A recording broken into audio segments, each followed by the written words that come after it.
Labą dieną. Labą dieną.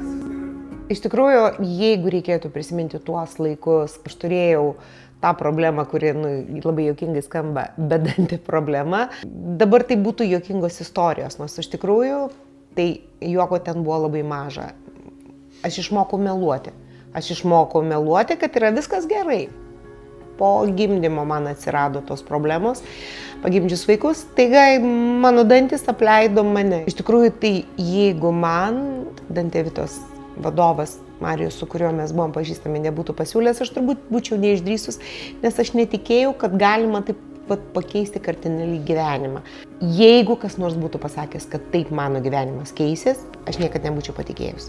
Įsivaizduokim tai, kada žmogus negalėjo vaikščioti, jis ropinėdavo ir staiga vieną dieną kažkas atidaro duris, atneša, sako, aš tau duodu sparnus, skraidyk. Ir tu vietoj ropinėjimo pradedi skraidyti. Tu pirmiausia atgauni laisvę. Laisvė būti savimi. Drąsiai žiūrėti žmonėm į akis. Pasitikėjimas. Tu gali daryti tą, ką nori ir žmonės tave priima gražų.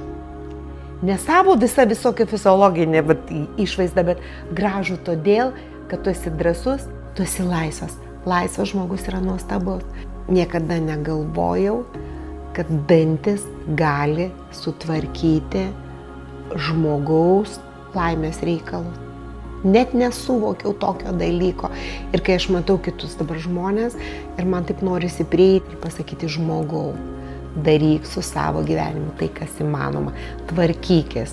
Todėl, kad tai yra taip gera, kad aš žodžiais negaliu pasakyti. Aš neatsimenu, kad aš gyvenime tiek juokiausi. Net turbūt vaikystėje mažiau juokdavausi negu dabar.